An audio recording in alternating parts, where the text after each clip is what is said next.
ব্যবসায়ীদের বাজেট নাই, এটা গরিব মারার বাজেট নাই।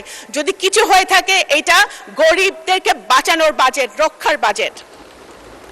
এটি একটি দিবা স্বপ্ন নয়, এটি একটি বাস্তব রিয়েলিস্টিক বাজেট, যে বাজেট বিএনপি সরকারের দ্বারাই বাস্তবায়িত হওয়া সম্ভব।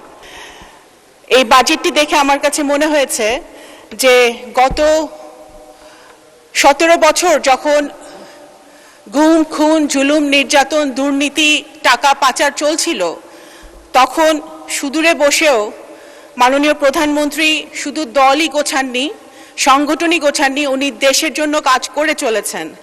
এবং অর্থমন্ত্রীও যে নির্যাতনের মধ্যে থেকেও, কারাগারে থেকেও কিন্তু উনি দেশের জন্য কাজ করেছেন। এই বাজেটটি সেটারই প্রমাণ। আমাদের বিরোধী বন্ধুরা অনেকভাবে বাজেটকে সমালোচনা করার চেষ্টা করেছেন, অনেক পড়াশোনা করে এসেছেন, কিন্তু ইফ বাট কিন্তু যদি অনেক কিছু দিয়েও ওনারা গতানুগতিক সমালোচনা ছাড়া নতুন কোনো সমালোচনা আরও দিতে পারেন নাই। মাননীয় স্পিকার, এই বাজেটকে বিভিন্নভাবে বিশেষায়িত করা হয়েছে। বিরোধী দল থেকে বলা হয়েছে চ্যালেঞ্জিং বাজেট, দিবা স্বপ্ন। এটি একটি দিবা স্বপ্ন নয়, এটি একটি বাস্তব রিয়েলিস্টিক বাজেট, যে বাজেট বিএনপি সরকারের দ্বারাই বাস্তবায়িত হওয়া সম্ভব। কালার এক্সপার্ট ডার্ক স্যাপ এবং মাইল্ড অন হ্যান্ডস টেকনোলজি সমৃদ্ধ অরিক্স অ্যাডভান্স ডিটারজেন্ট পাউডার আপনার লন্ড্রি এক্সপার্ট। এবং চ্যালেঞ্জিং শব্দটা বারবার ব্যবহার করা হয়েছে। অবশ্যই চ্যালেঞ্জিং শব্দের সাথে বাংলাদেশ জাতীয়তাবাদী দলের ইতিহাস, শহীদ রাষ্ট্রপতি জিয়াউর রহমানের ইতিহাস ওতপ্রোতভাবে জড়িত। মুক্তিযুদ্ধের সময় বাংলাদেশ যখন একটি চ্যালেঞ্জের মুখে ছিল, তখন এই চ্যালেঞ্জের মুখ থেকে বাংলাদেশের মানুষকে দিশা দেখিয়েছিলেন স্বাধীনতার ঘোষণা দিয়ে শহীদ রাষ্ট্রপতি জিয়াউর রহমান। পরবর্তীকালে তলাবিহীন ঝুড়ি থেকে বাংলাদেশকে একটি স্বনির্ভর বাংলাদেশে পরিণত করার জন্য, উন্নত বাংলাদেশে পরিণত করার জন্য সেই চ্যালেঞ্জটা উনি হাতে নিয়েছিলেন শহীদ রাষ্ট্রপতি জিয়াউর রহমান। এবং স্বৈরাচারীদের হাত থেকে বাংলাদেশকে আবার গণতন্ত্রের পথে নিয়ে আসার জন্য এই অবিরাম চ্যালেঞ্জটি হাতে নিয়েছিলেন দেশনেত্রী বেগম খালেদা জিয়া। এবং বর্তমানে একটি ভঙ্গুর অর্থনীতির সময় যখন সবগুলো সিস্টেম ভেঙে গেছিল, স্বৈরাচারীরা সবকিছু সিস্টেম ভেঙে দিয়েছিল, অর্থনীতিকে ধস নামিয়েছে, সেই ভঙ্গুর অর্থনীতিতে বাংলাদেশের ইতিহাসের সবচেয়ে কঠিন সময় মাননীয় প্রধানমন্ত্রী জনাব তারেক রহমান বাংলাদেশের দায়িত্ব নিয়ে সবচেয়ে বড় চ্যালেঞ্জ নিয়েছেন। সুতরাং এই বাজেট চ্যালেঞ্জিং অবশ্যই, এবং এই বড় বাজেট বিএনপি দ্বারাই বাস্তবায়িত হবে ইনশাআল্লাহ। মাননীয় স্পিকার, একটি বাজেট শুধু একটি হিসাব নিকাশ নয়, একটি পলিটিক্যাল কমিটমেন্ট, একটি রাজনৈতিক দলিল। আমি মনে করি এই বাজেটটি একটি মানবিক, ইনোভেটিভ, ইনক্লুসিভ বাজেট হয়েছে, প্রগ্রেসিভ বাজেট হয়েছে, নারী বান্ধব বাজেট হয়েছে। যে বাজেট নারীদের কথা বলে, নারীর ক্ষমতায়নের কথা বলে, সেই বাজেট কখনোই ফেল করতে পারে না।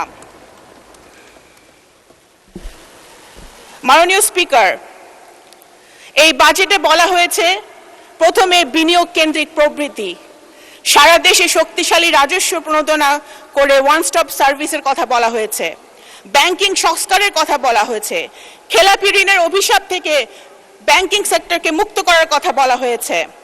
সবচেয়ে বেশি বলা হয়েছে যুব ক্ষমতায়ন, ডেমোগ্রাফিক ডিভিডেন্ডকে ডেমোগ্রাফিক শক্তিতে রূপান্তরিত করে যুব শক্তিকে নতুন দেশে বিনির্মাণে কাজে লাগানোর কথা বলা হয়েছে। বিশেষত নারী উদ্যোক্তাদের প্রতিভা আর দক্ষতাকে রাষ্ট্রের কাঠামোগত শক্তির সাথে সংযোগ স্থাপন করে দেবার এক অপূর্ব প্রকাশ কিন্তু এই বাজেটে রয়েছে। মাননীয় স্পিকার,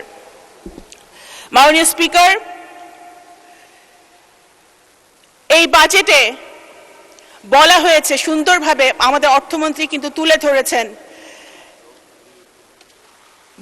বৈশ্বিক অর্থনীতির একটি সিগন্যালিং মেকানিজম, সম্পদ, ইনকাম এবং মুদ্রা, যে আলাদা আলাদা চারটি শক্তিশালী শব্দ মাননীয় অর্থমন্ত্রী সেটা বুঝিয়ে দিয়েছেন।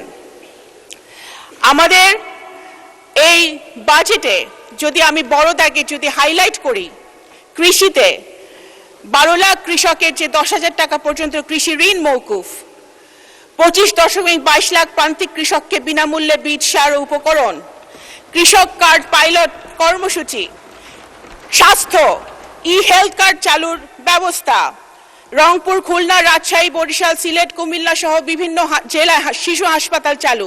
এগুলো শুধু টিপ অফ দ্য আইসবার্গ মাননীয় স্পিকার।